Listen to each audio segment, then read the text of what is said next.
The conference room smelled of stale coffee and printer ink, the kind of scent that clings to corporate life like a second skin. I sat at the far end of the table, my hands folded tightly in my lap, the edges of my notebook digging into my palm.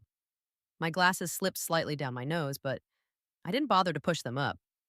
My eyes were fixed on Derek, standing at the head of the room, his crisp navy suit catching the fluorescent light as he gestured toward the projector screen.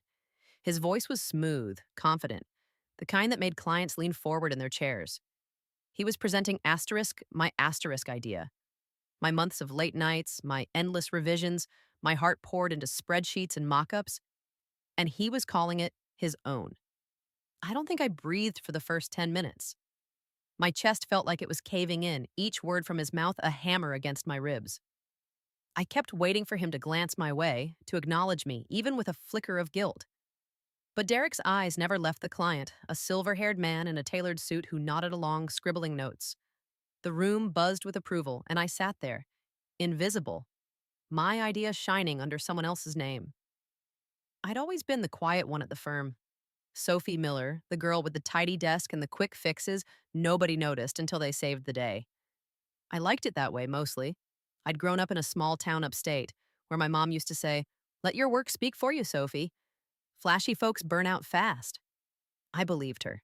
I believed that if I kept my head down, poured my soul into my campaign, someone would see me. But that morning, as Derek basked in the applause, I realized I'd been wrong. My work wasn't speaking. It was being stolen. The memory of my mom's voice hit me hard, like the smell of her lavender soap when I was a kid, curled up on her lap after a bad day at school. She'd stroke my hair and tell me stories about her own battles, how she'd fought to keep our little bookstore open when the big chains moved in. "You don't win by shouting," she'd say. "You win by standing firm." I wanted to stand firm now, but my legs felt like they'd give out if I tried. When the meeting ended, I stayed in my seat staring at the crumbs on the table from someone's bagel. Carla, my closest friend at the firm, lingered by the door, her red lipstick a stark contrast to her worried frown. She raised an eyebrow, silently asking if I was okay. I gave her a small nod, but it was a lie. I wasn't okay. I was crumbling that night. I sat in my tiny Brooklyn apartment, the radiator hissing in the corner. My laptop glowed on the coffee table, open to the presentation I'd sent Derek weeks ago. I'd been so proud of it. A digital marketing strategy that blended AI-driven analytics with human storytelling. I'd spent months researching, sketching, tweaking. I'd pitched it to Derek in his corner office, my voice shaky but sure. He'd leaned back in his chair, arms crossed, and said, "It's got potential, Sophie, but it's rough. Needs polish." I'd walked out feeling small, but I trusted him to guide me. I trusted him to be fair. Now, comma staring at the screen. I felt like a fool. The email I'd sent him was still there, time-stamped, with every detail of the campaign laid out. I scrolled through it, my stomach twisting. Every slide Derek had shown today was mine, word for word, down to the font I'd chosen.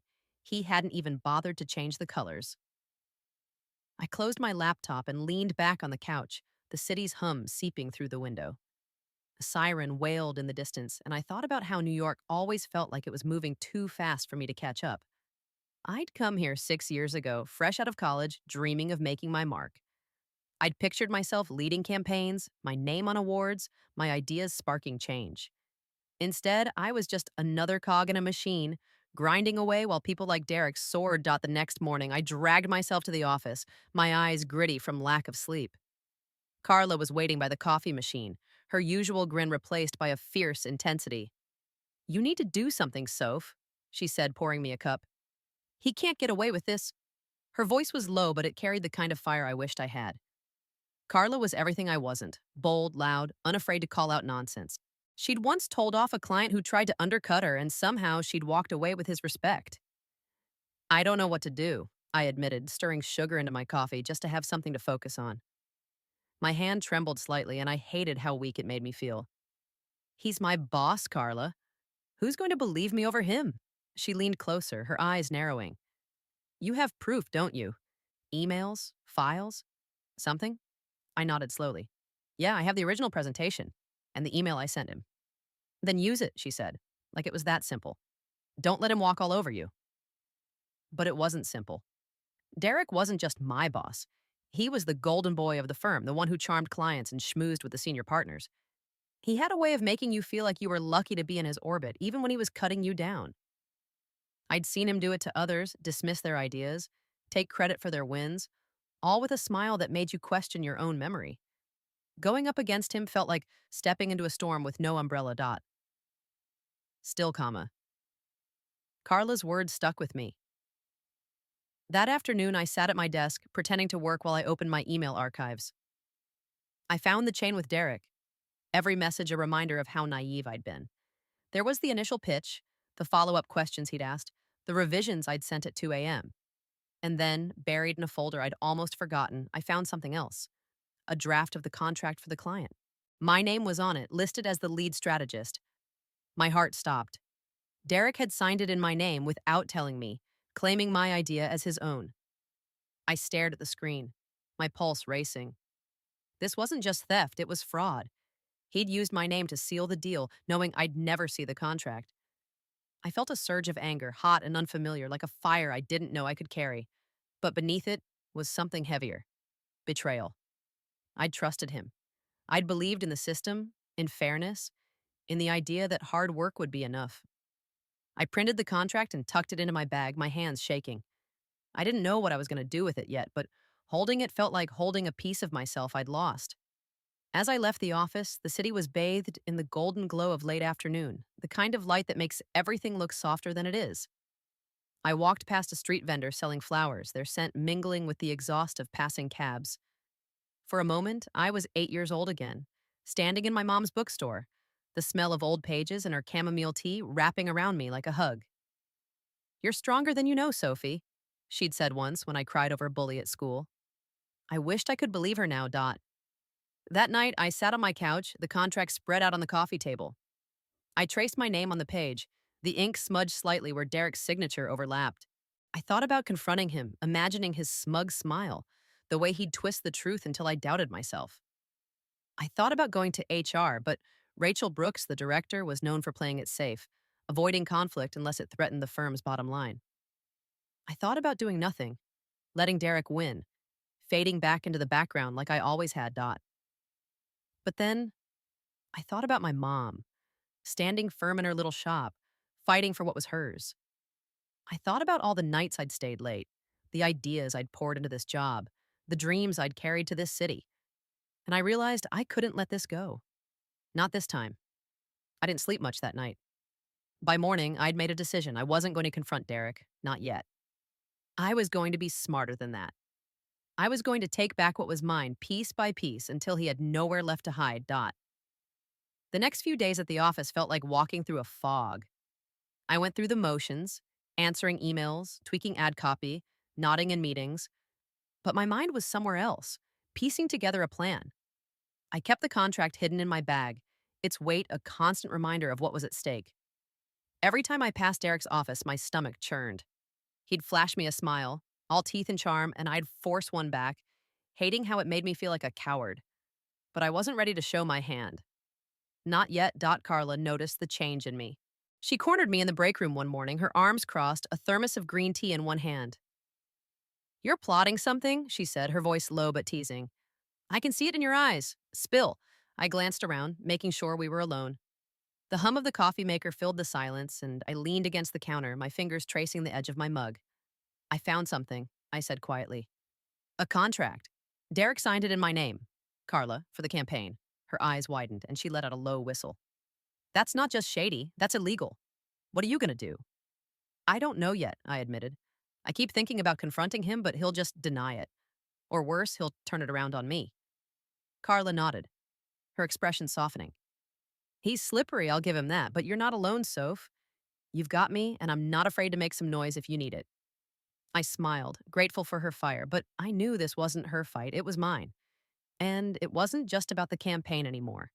It was about all the times I'd let myself be overlooked, all the moments I'd swallowed my voice because I thought it was the right thing to do. I remembered a day in high school, sitting in the library, my math teacher pulling me aside after class. "You're brilliant, Sophie," she'd said, her eyes kind but firm, "but you've got to stop hiding. The world won't see you unless you make it." I'd brushed it off then, embarrassed, but now her words echoed in my head, sharp and true. That afternoon, I started digging. I spent my lunch break in a quiet corner of the office, combing through my email archives, pulling every file related to the campaign. I found drafts, notes, even a voice memo I'd recorded late one night, brainstorming ideas in a sleepy haze. Each piece was a thread, weaving a story that couldn't be denied. I saved everything to an encrypted folder on my laptop, my heart pounding like I was committing a crime. But I wasn't. I was just reclaiming what was mine, Dot.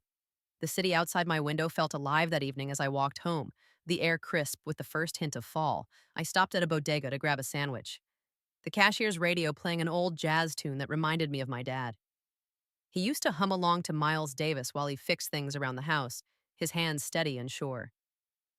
"You don't rush a job, Sophie," he'd say, tightening a screw. "You do it right or you don't do it at all." I wished I could call him now, hear his voice, but he'd passed 3 years ago, leaving a hole that still ached when I wasn't expecting it. I paid for my sandwich and stepped back into the street, the neon lights reflecting off the pavement like scattered stars. Dot. At home, I spread my evidence out on the coffee table, the contract at the center like a map. I traced the lines of my name, the date, Derek's signature. It was proof, yes, but it wasn't enough on its own. Derek was too good at spinning stories, and I knew he'd have an excuse ready. Maybe he'd claim it was a mistake, or that I'd misunderstood my role. I needed someone with weight, someone the firm couldn't ignore. That's when I thought of James Carter. Dot. James was a senior partner, one of the few who didn't seem dazzled by Derek's charm. He was in his late 50s with graying hair and a quiet intensity that made you listen when he spoke. I'd worked with him on a project last year, a small campaign for Uncategorized, and he'd always been fair, even kind. He'd once told me my ideas were sharp and suggested I present them directly to the client, bypassing Derek. I'd been too shy to follow through, but his words had stuck with me. If anyone could help, it was him. The next morning, I requested a meeting with James. My hands were clammy as I sent the email, half expecting him to brush me off. But he replied within an hour, agreeing to meet me after lunch in his office. I spent the morning rehearsing what I'd say, my stomach in knots. By the time I knocked on his door, I felt like I might throw up. James's office was different from Derek's. No sleek glass desk or framed awards. It was cluttered, with books stacked on shelves and a photo of his kids on the windowsill. He looked up from his laptop, his glasses perched on his nose, and gestured for me to sit. "Sophie," he said, his voice warm but curious. "What's on your mind?" I took a deep breath, my fingers gripping the folder I'd brought. "I need to talk to you about the new campaign," I started, my voice steadier than I felt. "And about Derek."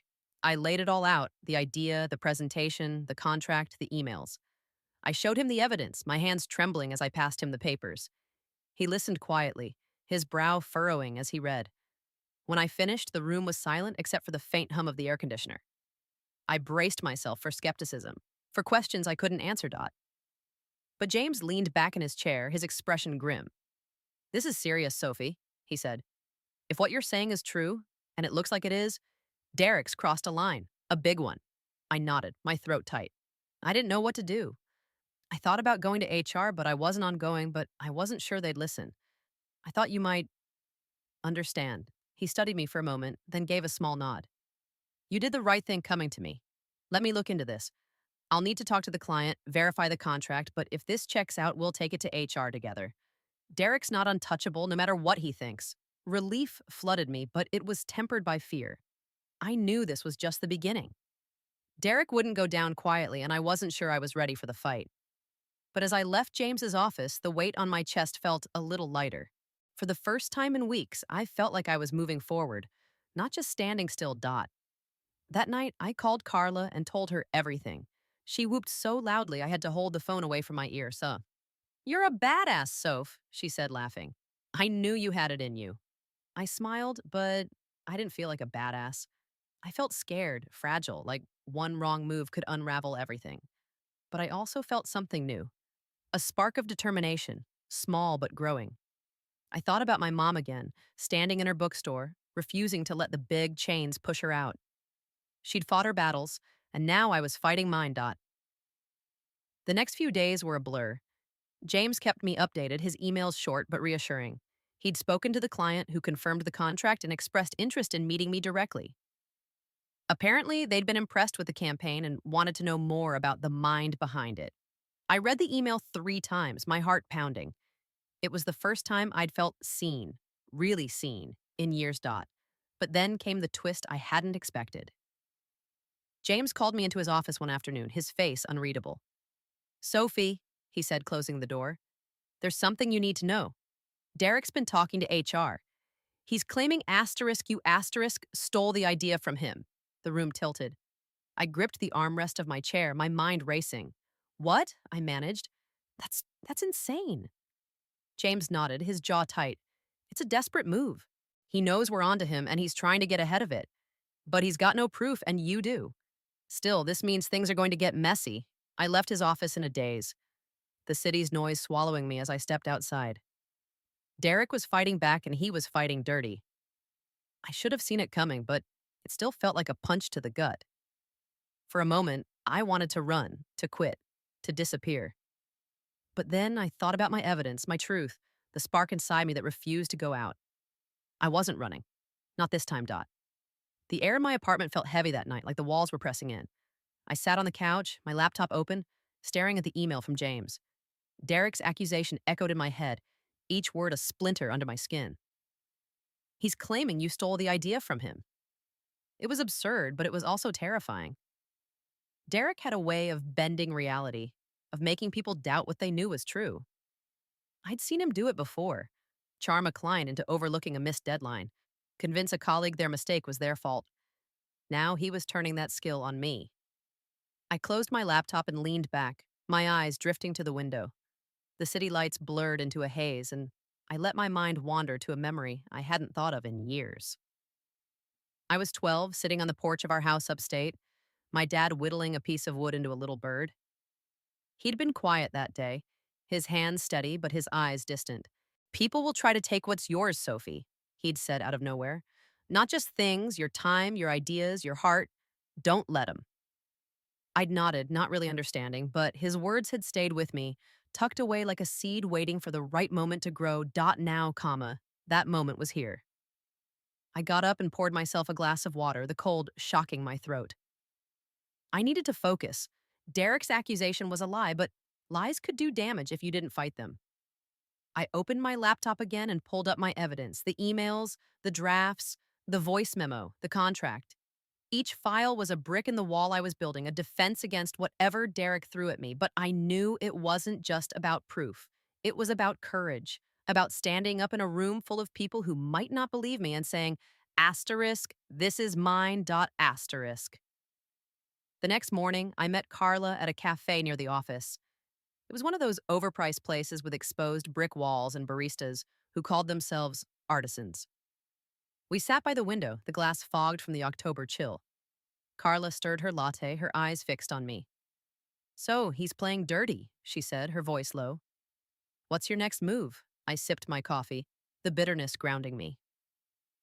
James says we're meeting with HR tomorrow. Rachel's going to hear both sides. I've got my evidence, but Derek's got him, his charm, his reputation. I'm scared, Carla. She reached across the table, her hand warm on mine. You've got more than evidence, Soph. You've got the truth. And you've got people who believe in you. Me, James, maybe even the client. Derek's slippery, but he's not bulletproof.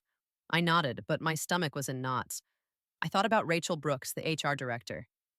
She was sharp, fair in theory, but I'd seen her dodge tough calls before, smoothing things over to keep the firm's machine running. Would she really take my side over Derek's? I wasn't sure.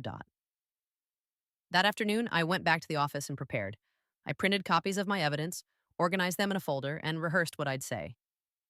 My desk was a mess, post-it notes, coffee stains, a half-dead plant I kept forgetting to water. But it felt like home, a small corner of the world I'd carved out. I glanced at the photo pinned to my cubicle wall, a shot of me and my mom at her bookstore's last anniversary party. She was laughing, her arm around me, and I looked so young, so sure the world was kind. I touched the photo, my throat tight. I'm trying, mom. Asterisk. The meeting with HR was set for 10 a.m. I barely slept that night, my mind racing with worst-case scenarios. What if Rachel dismissed my evidence? What if Derek twisted the story so convincingly that even James doubted me? By the time I got to the office, my hands were clammy and my glasses kept fogging up from nerves. I wore my best blazer, a navy one I'd bought for a client pitch last year, hoping it would make me feel stronger than I did. Rachel's office was on the top floor with a view of the city that made you feel small. She sat behind her desk, her gray suit crisp, her expression unreadable. James was there, his arms crossed, and Derek stood by the window, his posture relaxed, like he was about to give a TED talk.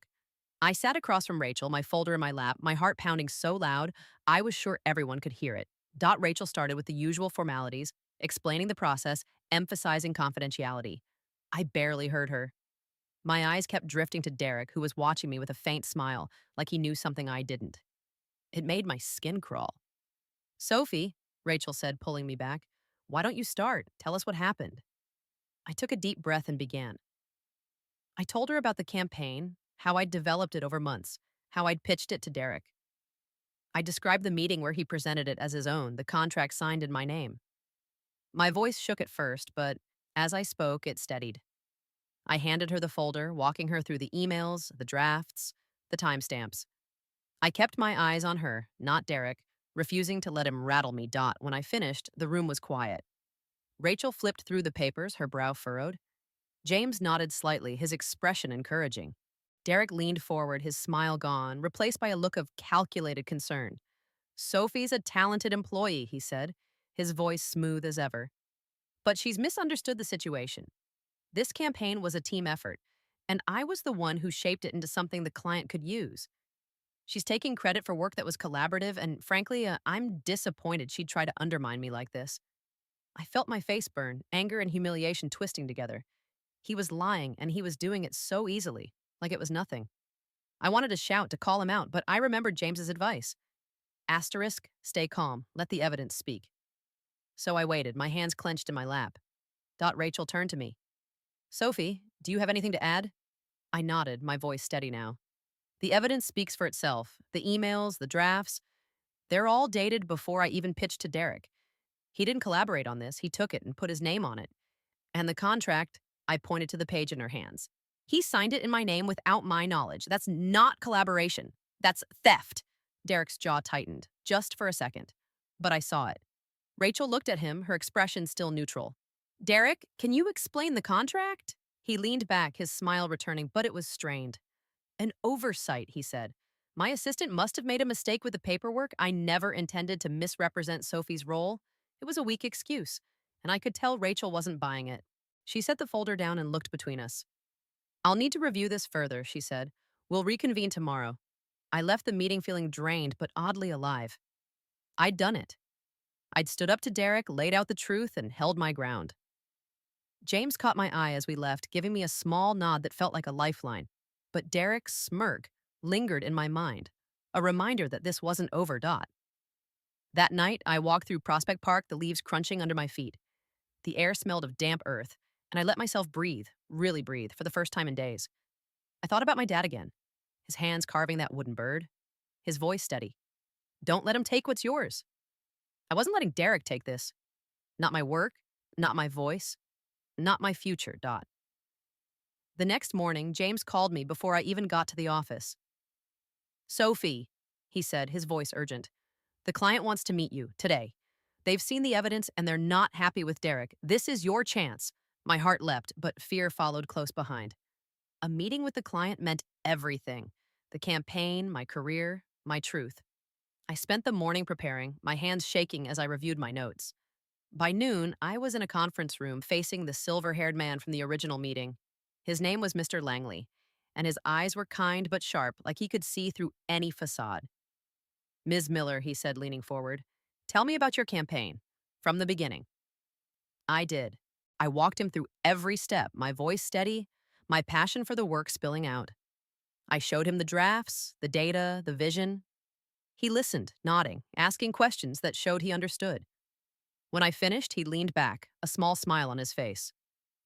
This is impressive, he said, and it's clear this is your work. We're moving forward with the campaign, and we want you leading it, not Derek. I blinked, my breath catching. Thank you, I managed, my voice thick. That means everything. As I left the room, the city skyline glittered through the window, and I felt something shift inside me. I wasn't invisible anymore. I was Sophie Miller and I was done hiding Dot. The elevator ride down from the client meeting felt like floating. My hands still trembled. But it wasn't fear anymore. It was something alive, something electric. Mr. Langley's words echoed in my head. Asterisk, we want you leading it. For the first time in years, I felt seen, not just as a worker bee, but as someone with a voice, a vision. I stepped out into the lobby, the marble floor reflecting the late afternoon light, and caught my reflection in the glass doors. My hair was pulled back, my glasses slightly crooked, but my eyes, they were different, brighter, stronger. I texted Carla as I walked out into the October chill, the city buzzing around me. Clients with me. They want me to lead the campaign. Her reply came in seconds, a string of exclamation points and heart emojis, followed by, asterisk, told you, Soph. You're a rock star. I smiled, tucking my phone into my coat pocket. The air smelled of roasted chestnuts from a street cart, and for a moment, I was a kid again, walking through a fall festival with my parents, my mom's scarf brushing my cheek as she handed me a paper bag of warm nuts. The memory stung, soft and sweet, a reminder of how far I'd come from that quiet girl who thought the world would always be kind. But the high didn't last. Back at the office, reality settled in like dust after a storm. James met me in the hallway, his face a mix of pride and caution. You did good with the client, he said, his voice low, but HR's still reviewing. Derek's not backing down, and he's got friends in high places. Be ready. I nodded, my stomach tightening. I'd won a battle, but the war wasn't over. Derek was still my boss, still the firm's golden boy, and I knew he'd fight to save face. I spent the rest of the day at my desk trying to focus on work, but jumping every time my email pinged. By the time I left, the sky was bruising purple, and I felt the weight of it all pressing down again. That night, I sat in my apartment, a glass of cheap red wine in my hand, the contract still spread out on the coffee table. I kept replaying the HR meeting, Derek's smooth lies, the way his eyes had locked onto mine like a challenge. I hated how he made me doubt myself, even now. I thought about calling my mom, but it was late and I didn't want to worry her. Instead, I pulled out an old journal from college, one I'd filled with half-baked ideas and dreams. Flipping through it, I found a page where I'd written, asterisk, I want to change the world, one story at a time. It was cheesy, but it reminded me why I'd gotten into marketing, not for awards or corner offices, but to connect, to create, to make something that mattered. The next morning, I woke to an email from Rachel. The subject line was simple. Asterisk follow-up meeting, 2 p.m. Asterisk. My heart sank. I'd hoped for a decision, not another round of questions. I spent the morning preparing, rereading my evidence, practicing my responses. Carla stopped by my desk at noon, her usual bravado softened by worry. You've got this, she said, squeezing my shoulder. Just tell the truth. That's all you need. I wanted to believe her, but as I walked into Rachel's office that afternoon, my nerves were raw. Rachel was there, her expression as neutral as ever, and James sat to her left, his hands folded. Derek was already seated, his suit impeccable, his smile ablaze. I took the chair across from him, my folder in my lap, and tried to breathe. Rachel started by summarizing the situation, her voice clinical. We've reviewed the evidence, spoken to the client, and considered both accounts. Sophie, your documentation is thorough, and the client's confirmation supports your claim. Derek, your explanation about the contract being a mistake doesn't align with the timeline or the emails. Derek's smile didn't falter, but I saw his hands tighten on the armrests. I understand how this looks, he said, his voice smooth, but I've always acted in the firm's best interests. Sophie's talented, but she's young, eager to prove herself. I guided her idea, shaped it. The credit belongs to the team. I felt my face heat, anger bubbling up. Asterisk guided, shaped? He'd done nothing but steal. I opened my mouth to speak, but Rachel raised a hand. We've heard enough, she said. The evidence is clear. Derek, you misrepresented Sophie's work and used her name on a contract without her consent. That's a serious breach of ethics. The room went still. Derek's smile finally cracked, his eyes narrowing. You're taking her word over mine? He said, his tone sharp. I've been with this firm for 15 years. I've brought in millions in revenue. Rachel didn't flinch. This isn't about revenue, it's about integrity. We're recommending disciplinary action, effective immediately. You'll be suspended pending a full investigation. I sat there, stunned, as the words sank in. Suspended. It wasn't a firing, but it was a blow. One Derek couldn't charm his way out of. He stood, his movements stiff, and for the first time he looked at me with something like hatred. "You think this is over?" he said, his voice low, before walking out. James caught my eye, his nod subtle but steady. Rachel turned to me. "Sophie, the client has requested you lead the campaign, and we're promoting you to senior strategist. Your work deserves recognition." I nodded, my throat too tight to speak. Relief washed over me, but it was tangled with something else. Sadness, maybe, or the weight of what it had taken to get here. As I left the office, the city felt quieter, the skyline softened by a thin layer of clouds. I walked to the subway, my bag heavy with the folder I no longer needed to clutch like a shield dot. That night, I called my mom. Her voice was warm, a little hoarse from a cold she'd been fighting. "I'm proud of you, Sophie," she said when I told her everything. "Not just for winning, but for fighting. That's who you are." I cried then, the kind of tears that come from deep inside, where the hurt and the hope live together. I thought about Derek, his smirk, his lies, and how close I'd come to letting him win. But I hadn't. I'd stood firm, like my mom always said, and I'd taken back what was mine. The next few weeks were a whirlwind. I threw myself into the campaign, working late nights but loving every minute. The client was thrilled, and the firm started buzzing with my name, not Derek's. I moved into a new office, small but with a window that let in the morning light. Carla brought me a plant as a housewarming gift. A sturdy little succulent she said was impossible to kill. We laughed, and for the first time in months, it felt easy. Derek's suspension became permanent, though I didn't hear the details. I saw him one last time clearing out his office, his suit jacket slung over his shoulder. He didn't look at me, and I didn't need him to. I'd already moved on. But the victory wasn't as sweet as I'd expected. It was quieter, more bittersweet, like the taste of coffee gone cold. I'd won, but I'd lost something too. The naive belief that hard work alone was enough, that fairness was guaranteed. I thought about my dad's words again about not letting people take what's yours. He was right, but he hadn't warned me how much it would cost to hold on. One evening, I sat on my fire escape, a blanket around my shoulders, watching the city pulse below. The air smelled of rain, and I let myself feel it all, the pride, the pain, the growth. I wasn't the same Sophie who'd walked into that conference room months ago, invisible and afraid. I was someone new, someone who knew her worth and wasn't afraid to fight for it. I thought about the campaign, now live, its ads lighting up screens across the city. My name was on it, not as a footnote, but as the lead. And as I looked out at the skyline, I realized something. This wasn't the end. It was a beginning. A chance to keep creating, keep fighting, keep telling stories that mattered.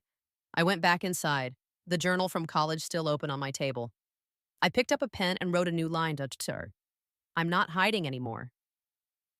Then I closed it, turned off the light, and let the city's hum carry me into tomorrow. The weeks that followed felt like stepping into a new skin. My new office, with its sliver of a view over Manhattan's jagged skyline, became a sanctuary.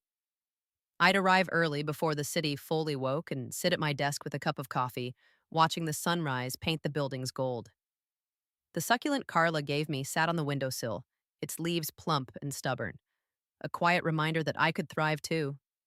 My promotion to senior strategist came with a heavier workload, but I welcomed it. The campaign was mine now, and every email from the client, every tweak to the ad copy, felt like a brushstroke on a canvas I'd fought to claim. But even in the glow of victory, there were shadows. I'd catch myself looking over my shoulder, half expecting Derek to appear in a meeting or lean over my desk with that smirk. His absence left a strange void, not because I missed him, but because his presence had been a constant pressure, a reminder to stay small. Without it, I was learning to stretch, to take up space, but it wasn't easy. I'd spent so long being the quiet one, the dependable one, that being seen felt like standing on a stage with no script. Carla noticed. We'd grab lunch at the deli across the street, splitting a turkey sandwich and stealing each other's fries. One day, as we sat at a wobbly table by the window, she tilted her head, studying me. "You're different, Soph," she said, popping a fry into her mouth. "Not just the fancy title, you're, I don't know, taller or something." I laughed, brushing crumbs off my sweater. "Taller? I'm still 5'4", Carla." "You know what I mean," she said, her eyes soft but serious. "You're not hiding anymore. It's good to see." Her words stayed with me, like a melody you hum without realizing. I thought about them that evening as I walked home, the city alive with the clatter of construction and the hum of taxis. I stopped at a corner market, the kind with buckets of flowers spilling onto the sidewalk. The roses smelled like my mom's garden, and I bought a small bunch, their petals soft against my fingers. At home, I put them in a mason jar on my kitchen counter, their red a bright spot against the peeling paint. It was a small thing, but it felt like a promise to myself to keep growing, to keep choosing color over gray dot work became my anchor. The campaign was rolling out across digital platforms, and the client's enthusiasm was contagious. Mr. Langley called me directly now, his voice warm but direct, asking for updates or tossing out ideas. I'd sit in my office, my glasses slipping down my nose, and talk him through analytics or creative tweaks, my confidence growing with every call. The firm noticed too. Colleagues who'd barely known my name started stopping by my office, asking for input or congratulating me on the campaign's early success. It was flattering, but it also made me uneasy. I wasn't used to the spotlight, and part of me still braced for it to burn. One morning, as I was reviewing ad metrics, Rachel emailed me. The subject line was blank, which made my stomach twist. I opened it, expecting bad news, but it was an invitation to a company wide meeting. We'd like you to present the campaign's progress, she wrote. Asterisk, your leadership has been exemplary. I stared at the screen, my coffee going cold. Presenting to the entire firm, partners, executives, everyone, wasn't just a pat on the back. It was a test.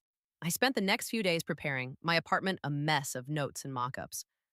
I practiced in front of my bathroom mirror, my reflection looking more nervous than I wanted to admit. The night before the meeting, I couldn't sleep.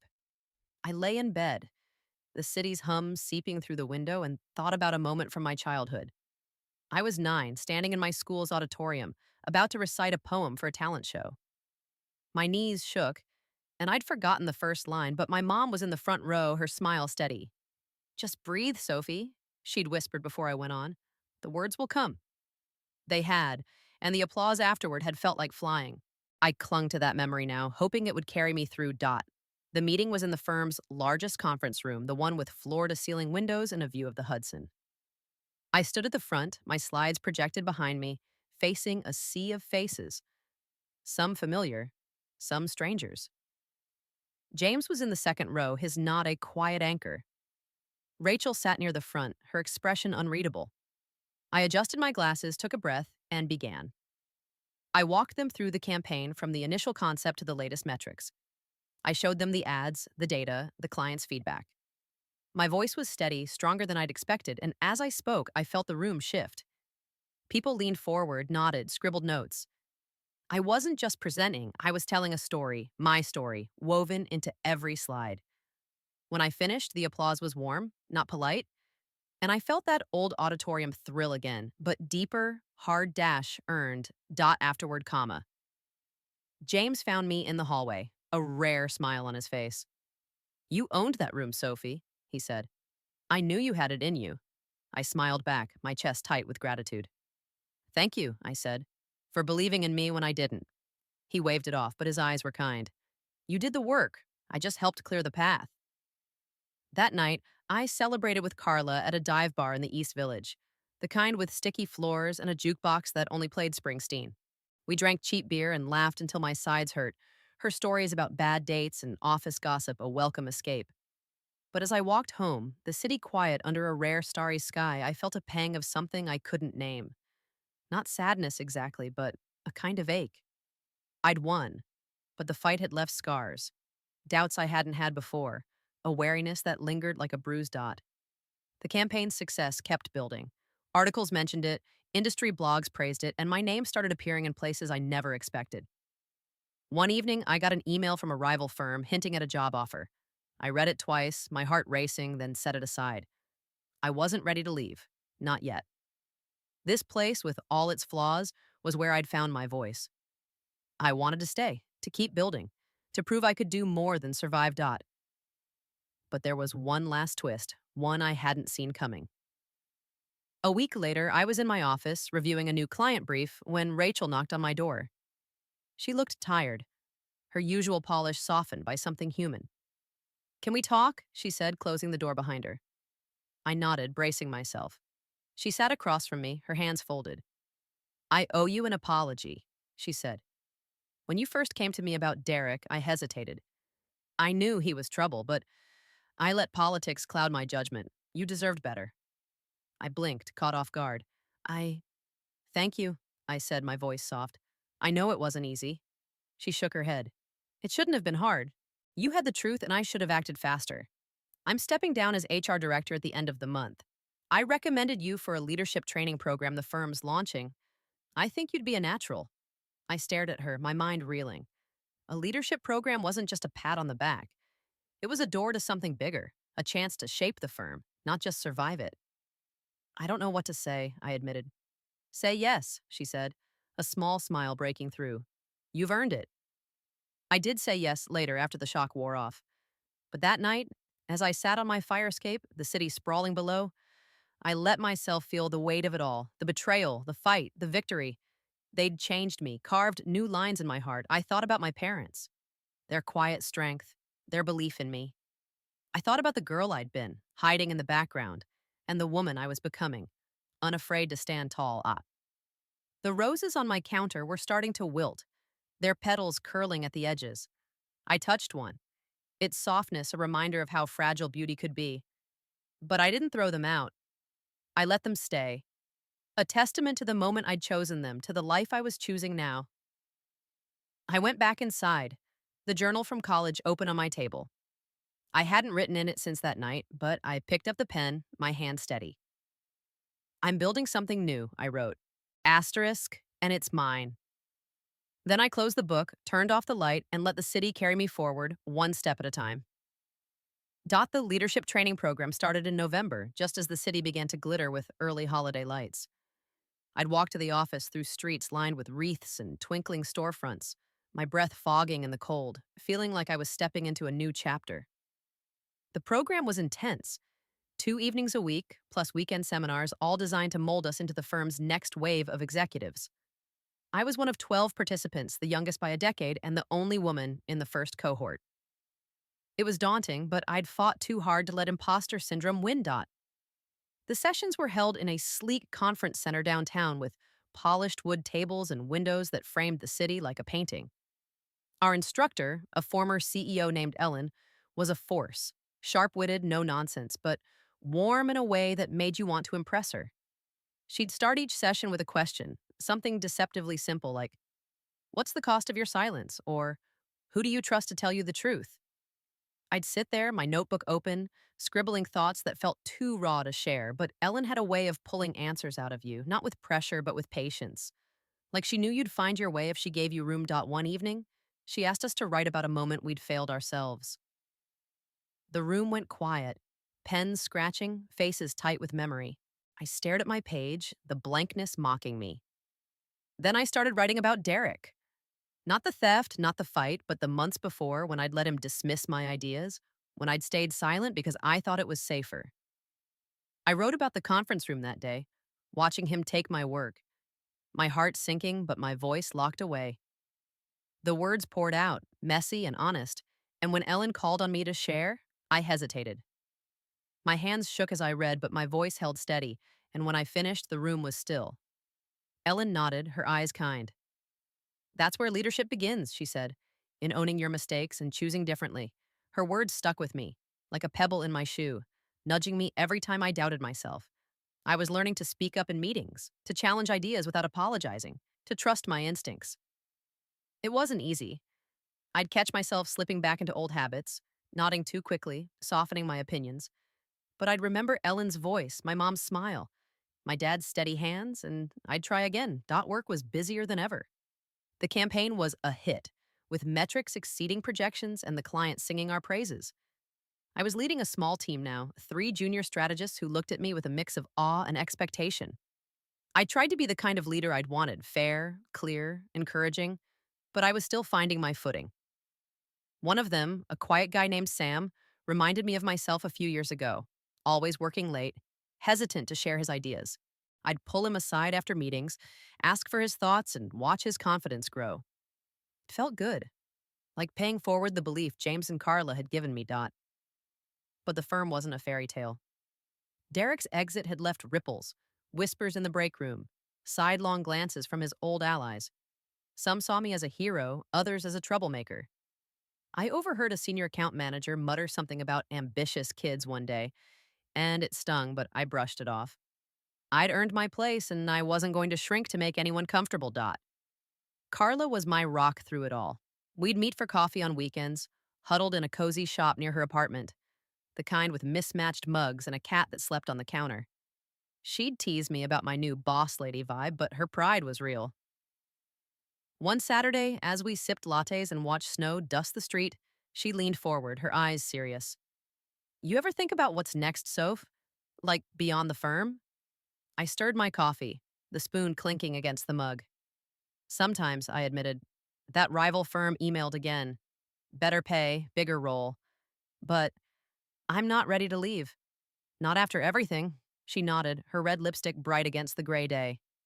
You'll know when it's time, just don't stay out of loyalty. You owe them your work, not your life. Her words lingered, like the smell of coffee on my coat as I walked home. I thought about my mom's bookstore, how she'd poured her heart into it, but knew when to let go. I wasn't there yet, but the idea of something new, a fresh start, a bigger canvas, sparked a quiet excitement I hadn't felt in a while. The holidays came, and I went home to see my mom. The drive upstate was long, the roads lined with bare trees and patches of snow. Her house smelled of cinnamon and pine, the same as always, and when she hugged me, I held on a little longer. We spent the weekend baking cookies, watching old movies, talking about everything and nothing. I told her about the leadership program, the campaign, Rachel's apology. She listened, her eyes bright, and when I finished, she took my hand. You're not just fighting for yourself, Sophie, she said. You're showing other girls they can fight too. Her words hit deep, and I carried them back to the city like a treasure. I thought about them during the leadership program's final seminar when Ellen asked us to define our purpose. I wrote about creating space for others, about building teams where ideas could thrive, no matter who they came from. When I shared it, Ellen smiled, a rare, full smile. That's not just leadership, she said. That's legacy. The program ended with a small ceremony. Just us and a few execs in a conference room strung with fairy lights. I got a certificate, a handshake, and a quiet sense of pride. James was there, clapping as I walked to the front, and afterward he pulled me aside. You're going places, Sophie, he said. Don't let anyone tell you otherwise. I smiled, my throat tight. I won't, I said. And I meant it. Back at work, the new year brought new challenges. The firm landed a major client, and I was tapped to lead the pitch. It was a high-stakes project, the kind that could make or break a career. I dove in, my team behind me, and felt the old thrill of creation. The late nights, the brainstorming, the moment when an idea clicked. But this time, I wasn't alone. I had Sam, pushing bold concepts, Carla sneaking me coffee and pep talks, James offering quiet guidance. I was building something, not just for myself, but with others, and it felt right. One evening, as I left the office, I passed the conference room where it all began. The lights were off, the table empty, but I could still see Derek standing there, my work glowing behind him. I paused, my reflection faint in the glass door. The pain was still there, a quiet ache, but it was softer now, woven into the strength I'd found. I thought about my dad's wooden bird, my mom's bookstore, the roses on my counter. They were all part of me, the hurt and the hope, the battles and the beauty. I stepped outside, the city alive with possibility. The air was sharp, carrying the promise of snow, and I tilted my head back, letting the first flakes kiss my face. I wasn't the girl who'd sat silent in that room, nor was I the woman who'd fought to be heard. I was something new, still forming, still growing. And as I walked into the night, my scarf tight against the wind, I knew I was ready for whatever came next. My apartment was warm when I got home, the succulent on my windowsill catching the glow of a street lamp. I opened my journal, the pages worn but waiting. I wrote one line. I'm not just surviving, I'm building. Then I set the pen down, the city's heartbeat steady outside, and let myself rest. Knowing tomorrow was mine to shape. The new client pitch consumed my days, a whirlwind of late nights and endless revisions. The project was for a tech startup, a company poised to disrupt the industry with a new app. And they wanted a campaign that was bold, fresh, human. It was the kind of challenge I lived for, the kind that made my pulse quicken as I sketched ideas on napkins or typed furiously in the glow of my laptop. My team, Sam, a fiery copywriter named Mia, and a data analyst named Raj, threw themselves into it, their energy contagious. We'd crowd around my office table, coffee cups piling up, tossing out concepts and laughing at the absurd ones. It felt like a family, small and scrappy, building something together, but the pressure was real. This wasn't just a campaign, it was a chance to cement my place at the firm, to prove my promotion wasn't a fluke. I'd catch James watching me in meetings, his expression unreadable, and wonder if he was measuring me against the expectations he'd helped create.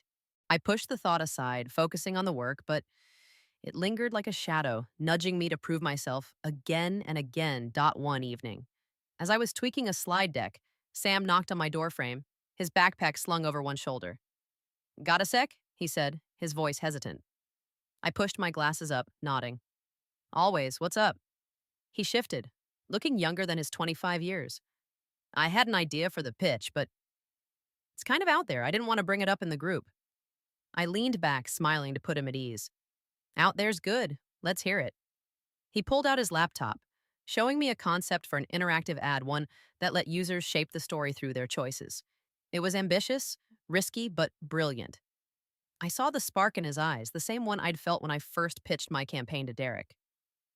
This is great, Sam, I said. We're using it. You present it tomorrow.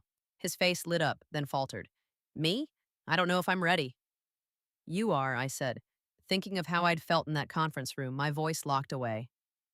I'll be right there with you. Just tell the story. He nodded, a shy grin breaking through, and I felt a quiet pride, not just in him, but in myself. I was learning to lift others up, to create space for their voices. It was what I'd promised myself in the leadership program, what I'd written in my journal, a legacy, not just a career. The pitch was set for a Friday in a sleek boardroom at the client's headquarters. I wore my navy blazer, the one that had carried me through the HR meeting, and stood at the front with my team, my hands steady despite the nerves. The client's CEO, a woman with sharp eyes and a warm smile, listened as I walked through the campaign, weaving data with storytelling. When Sam presented his interactive ad, his voice shook at first, but he found his rhythm, and I saw the CEO lean forward, intrigued. By the end, the room was alive with questions, not skeptical but excited, and I knew we'd nailed it. They called the next day to greenlight the campaign, with Sam's concept as the centerpiece. My team celebrated with pizza in my office, the cardboard boxes greasy and the laughter loud. Raj toasted me with a soda can, calling me the boss who doesn't suck, and I laughed, my chest warm. But as I looked at them, Sam beaming, Mia sketching new ideas on a napkin, Raj crunching numbers on his phone, I felt something deeper. This was what I'd fought for, not just my own voice, but theirs, a team where ideas could breathe. That night, I walked through Central Park, the air crisp and the trees bare against the skyline. The city felt softer, its edges blurred by the glow of streetlights. I stopped by the Bethesda fountain, its water catching the moonlight, and thought about a summer day when I was 16, sitting there with my dad. He'd bought me an ice cream, the kind that melted faster than you could eat it, and told me stories about his first job, fixing cars in a dusty garage. Work's not just about money, Sophie, he'd said, wiping chocolate off my chin. It's about who you become. I'd rolled my eyes then, but now I understood. I was becoming someone who fought, who built, who stayed. The rival firm's offer came up again, this time in a phone call. The recruiter was smooth, promising a corner office, a bigger budget, a chance to lead at a higher level. I listened, my fingers tracing the edge of my coffee mug, and felt the pull of possibility. But when I hung up, I looked around my apartment, the succulent, the journal, the faded photo of my mom's bookstore, and knew I wasn't ready to leave. Not yet. The firm was flawed, but it was where I'd grown, where I'd learned to stand tall. I wanted to keep shaping it, to make it better for the next Sophie, the next Sam. Winter turned to spring, and the campaign launched to rave reviews. Billboards lit up Times Square, my team's work glowing for the world to see. I'd walk past them on my way to work, my name in the credits, and feel a quiet satisfaction, not loud or flashy, but steady, like a heartbeat. The firm gave me a raise, a bigger office, and a seat at the strategy table. I took it all not with pride, but with purpose. Knowing each step was a chance to do more. One morning, I got an email from Ellen, my leadership instructor. She was starting a mentorship program for young women in marketing and wanted me to speak at the kickoff. Asterisk. Your story matters, she wrote. Asterisk, share it. I stared at the screen, my throat tight. I thought about the girl I'd been, invisible and afraid, and the woman I was now, still learning but unafraid to try. I typed back, I'm in, and felt the weight of those words, not as a burden, but as a gift. The mentorship event was in a small venue downtown, with folding chairs and a podium that wobbled. I stood there facing a room of young women, their eyes bright with ambition and uncertainty. I told them about the campaign, about Derek, about the fight to be heard. I told them about my mom's bookstore, my dad's wooden bird, the roses that wilted but stayed. My voice broke once when I talked about standing up to Derek, but I kept going. And when I finished, the applause was soft but real, like a shared breath. Afterward, a girl approached me, her hair in a messy bun, her notebook clutched tight. I'm scared I'll never be enough, she said, her voice barely a whisper. How do you keep going? I looked at her, seeing myself at 22, and smiled. You're already enough, I said. The hard part is believing it. Just keep showing up, one step at a time. She nodded, her eyes shining, and I felt something settle in me, a piece of the puzzle clicking into place. This was why I'd fought, not just for me, but for her, for all of them. I walked home that night, the city alive with spring, cherry blossoms drifting like snow. My apartment was quiet, the journal open on my table. I didn't write anything new. I didn't need to. The story was still unfolding, written in every choice, every step, every voice I helped lift.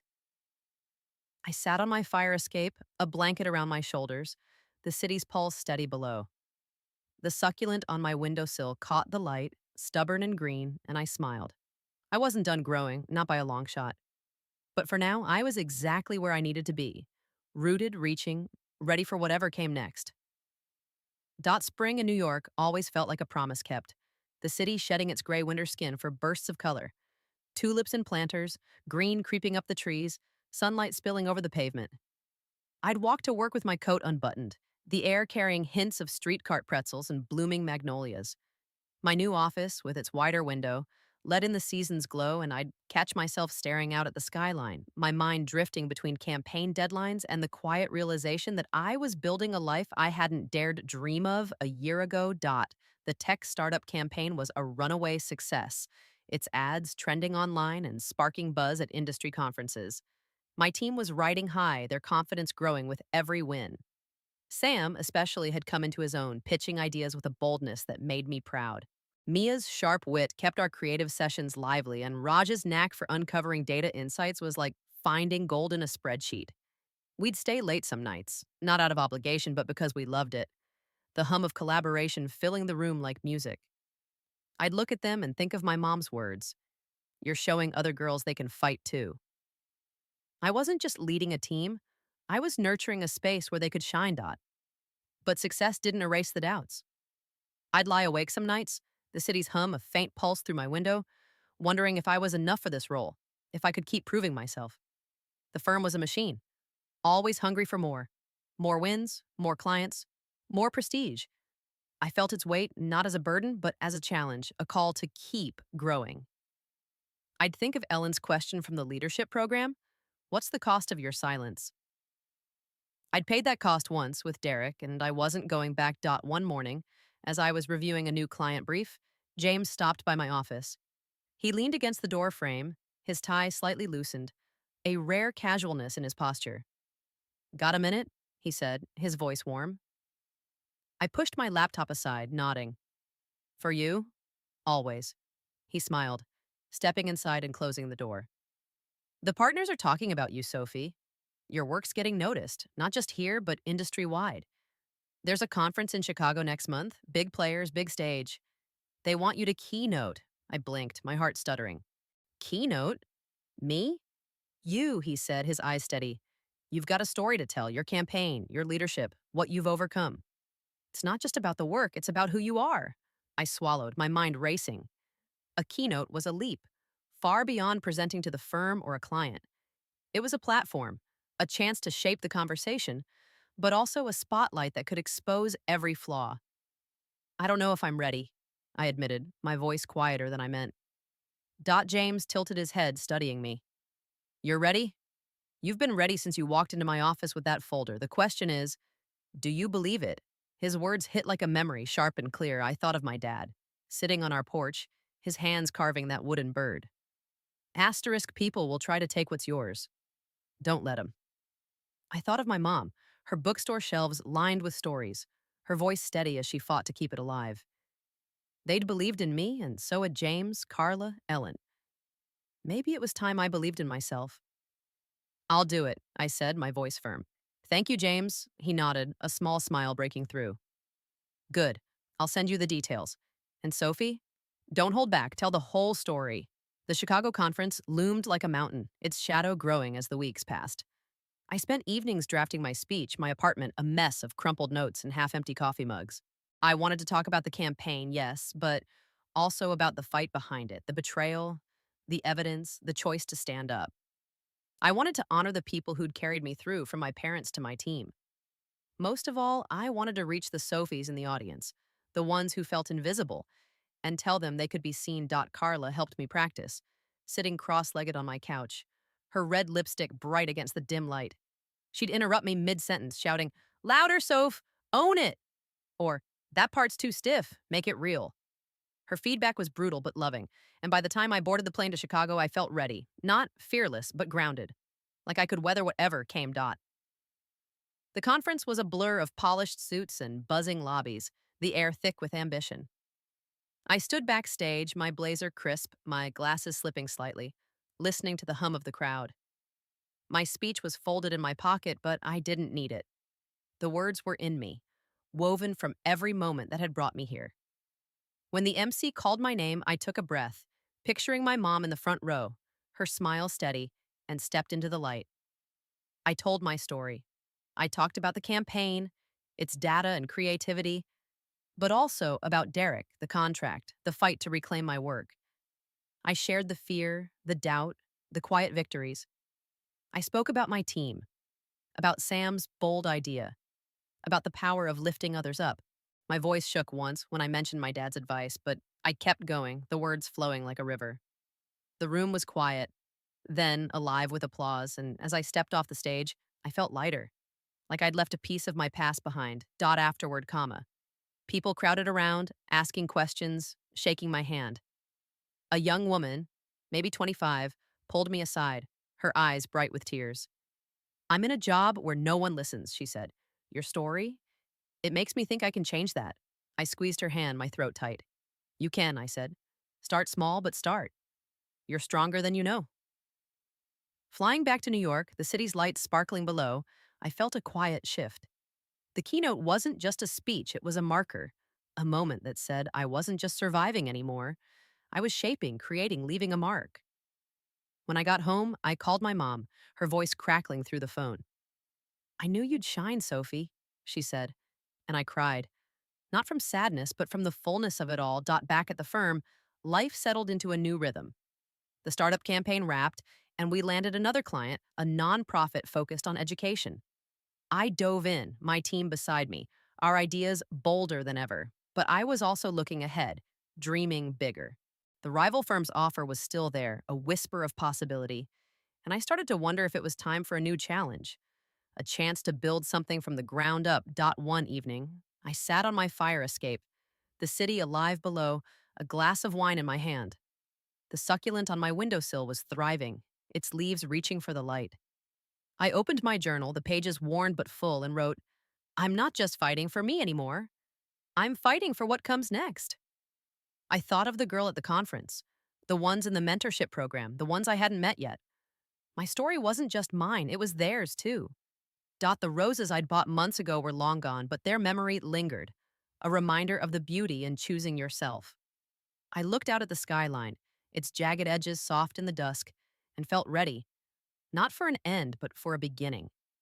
The city hummed, steady and alive, and I knew, whatever came next, I'd face it with my voice, my strength, my heart. The nonprofit campaign felt different from the start, like a deep breath after a sprint. It wasn't about flashy ads or viral trends. It was about telling stories that mattered. Kids in underfunded schools, teachers stretching dollars to buy supplies, communities coming together to bridge the gaps. I'd sit with my team, poring over photos of classrooms, reading letters from students, and feel a pull in my chest, a reminder of why I'd fallen in love with this work. It was a chance to do good, not just do well, and I poured myself into it, determined to get it right. We worked out of my office, the walls now pinned with sketches and sticky notes, a whiteboard scrawled with taglines and data points. Sam was bolder now, tossing out ideas without hesitation, while Mia's sharp humor kept us grounded. Raj had a knack for finding stats that told a story, like how a single book could change a kid's trajectory.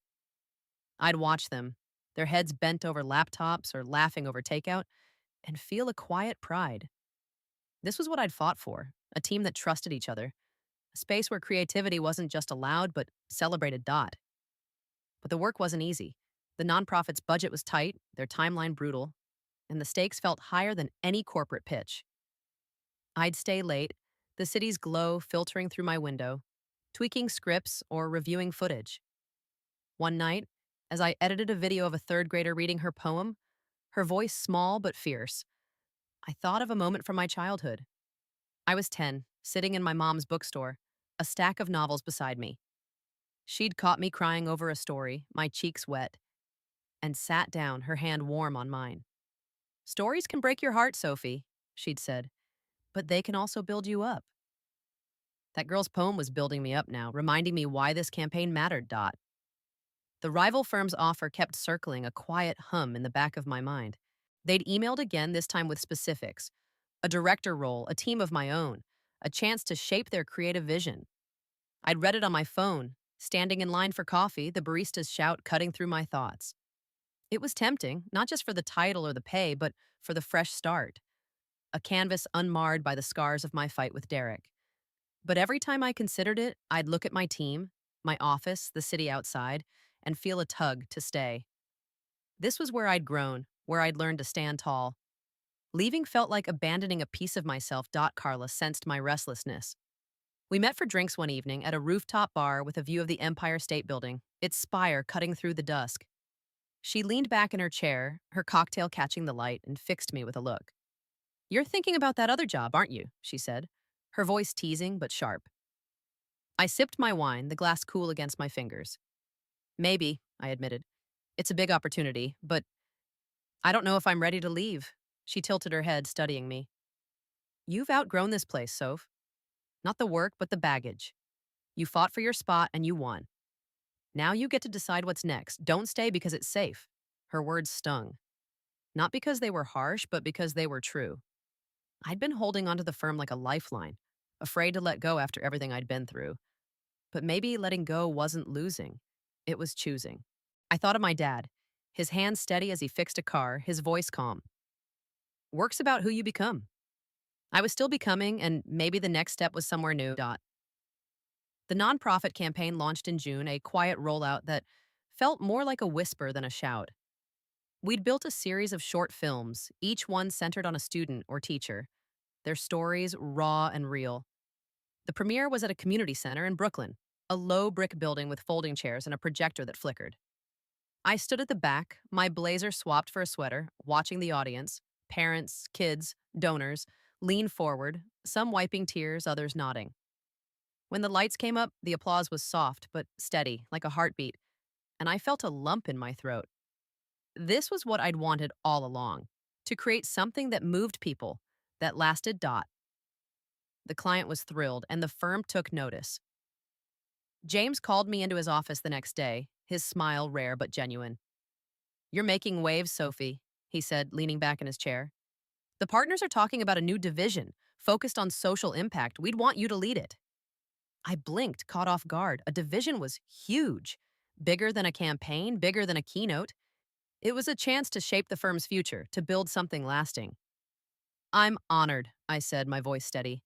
"Can I think it over?" He nodded, his eyes kind. "Take your time. But know this. You're ready for it." I left his office in a daze, the city's hum swallowing me as I stepped outside. A new division was a dream, a chance to merge my passion with my skills, to make the firm a place where people like Sam or Mia could thrive. But the rival firm's offer was still there, a different kind of dream. Freedom, a fresh start, a chance to lead without the weight of my past. I felt torn. Not between good and bad, but between two versions of myself, both true, both possible. That night, I called my mom. Her voice was warm, a little tired from a long day at the community center where she volunteered. I told her about the division, the rival offer, the pull in my chest. She listened the way she always did, letting me spill until I ran out of words. You've got a big heart, Sophie, she said finally, and a big mind. Whatever you choose, it'll be right because you're choosing it. Her words settled me, like a hand on my shoulder. I thought of her bookstore, the way she'd fought for it but known when to let go. I thought of my dad, his wooden bird, a reminder to hold tight to what mattered.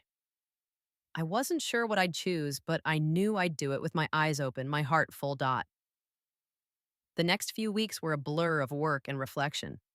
The nonprofit campaign gained traction, with local news picking up the stories and donors stepping up. My team was already brainstorming the next phase, their energy infectious. I'd watch them, laughing over lunch or debating taglines, and feel a pang of loyalty, not to the firm, but to them. They were my people, my proof that I'd built something real. One evening, I sat on my fire escape, the city sprawling below, its lights a map of possibility. The succulent on my windowsill was bigger now, its leaves stretching toward the sky. I opened my journal, the pages worn but waiting, and wrote, I'm choosing me wherever that leads. It wasn't an answer, not yet, but it was a start. I thought of the girl I'd been, silent in that conference room, and the woman I was now, speaking on stages, leading teams, shaping futures. The roses were gone, but their memory lingered, a reminder that beauty could fade, but strength endured. I looked out at the skyline, its edges sharp against the dusk, and felt a quiet certainty. The choice would come, and when it did, I'd be ready, not just to fight, but to build, to grow, to become. I went back inside, the journal heavy in my hands. The city hummed, steady and alive, and I let it carry me forward, one breath at a time, into a future I was ready to claim. I stood in my apartment, the journal heavy in my hands, the city's hum a steady pulse outside. The weight of the choice, stay with the firm and lead the new division or take the rival firm's offer, settled over me like a fog. It wasn't just about a job or a title. It was about who I wanted to be, what kind of life I wanted to build. I set the journal on the table, its pages curling at the edges, and looked at the succulent on my windowsill, its green leaves stubborn against the fading light. It had survived my neglect, my chaos, and it was still reaching for the sky. Maybe I could too. The next morning, I walked to work through a city waking up to summer, the air thick with the smell of hot pavement and blooming linden trees. My office was quiet, the whiteboard still scrawled with ideas from yesterday's meeting. I sat at my desk, my coffee steaming, and opened my laptop. The rival firm's offer was in my inbox, a PDF attachment with numbers that made my head spin. I read it again, then closed it and pulled up the nonprofit campaign's latest report.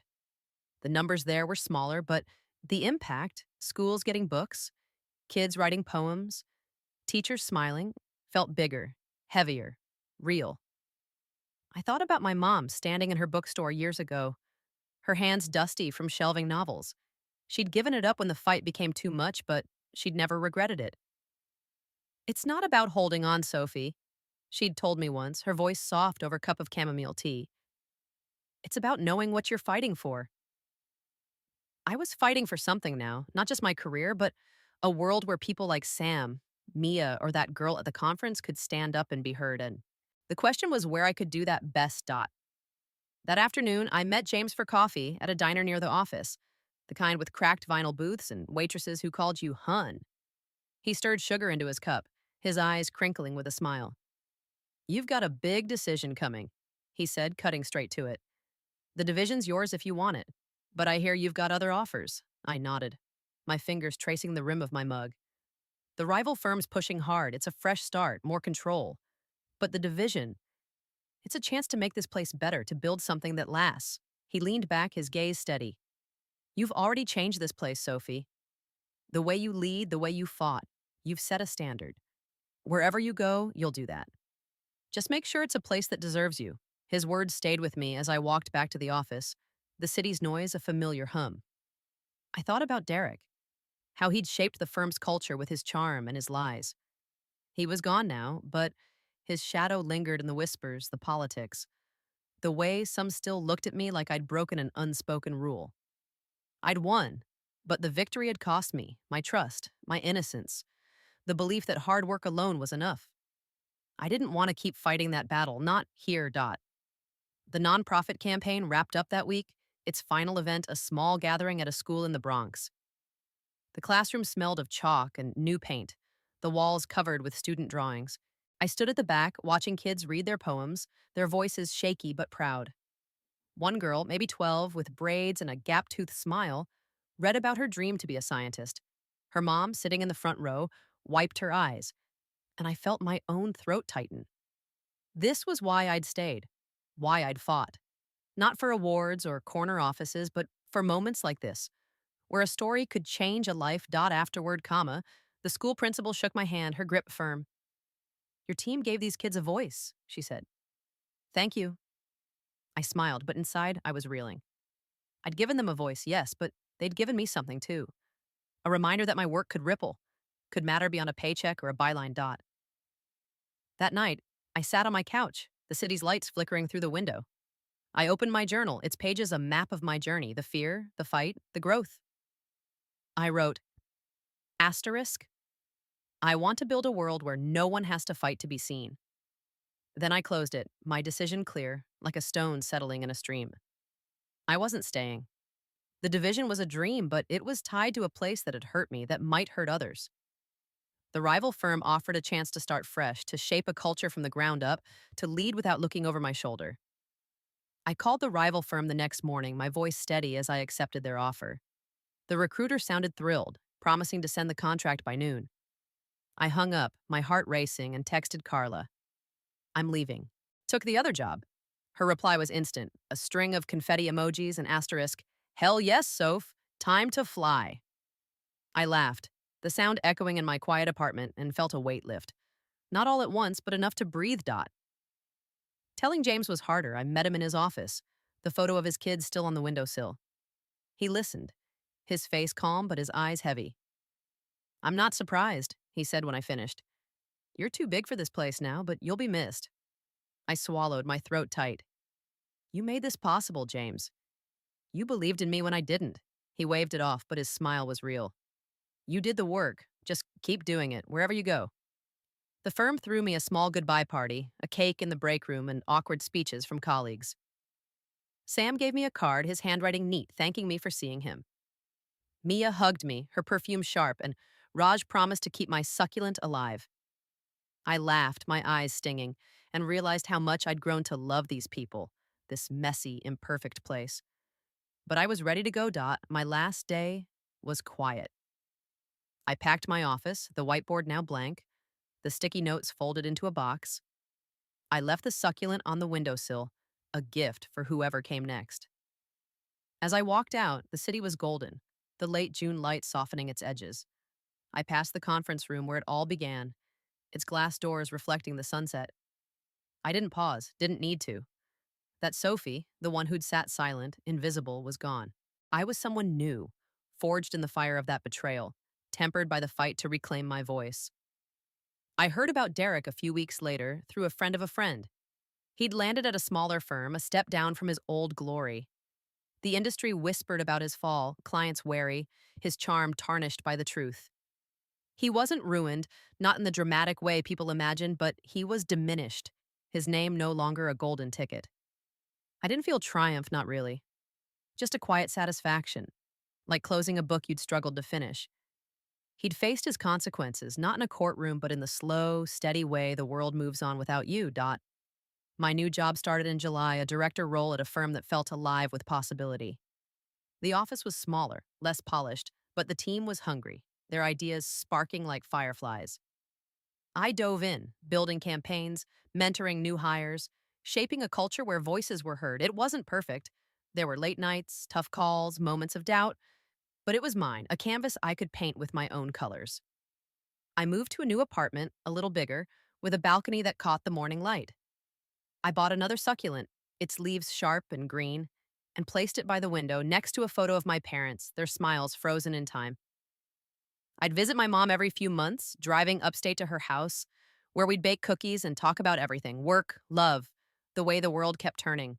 She'd hug me, her lavender scent the same as always, and say, You're doing it, Sophie. You're living. Carla stayed my anchor, our coffee dates a ritual. She'd tease me about my new big shot title, but her pride was real. Her laughter a reminder of the battles we'd shared. Sam emailed me sometimes, updating me on his projects, his confidence growing. I'd read his words, smiling, and think of the girl at the conference, the ones in the mentorship program, the ones I was mentoring now. My story wasn't just mine anymore, it was theirs. A thread in a tapestry bigger than me. One evening, I stood on my balcony, the city sprawling below, its lights a constellation of stories. I held my journal, its pages full but not finished, and thought of the roses I'd bought years ago, their petals soft and fleeting. I'd fought for my place, not with anger, but with quiet, steady strength. And I'd won, not just against Derek, but for myself, for the woman I'd become. I wasn't afraid anymore, not of failure, not of being seen. I was ready to keep building, to keep growing, to keep telling stories that mattered. I opened the journal, my pen steady, and wrote one last line.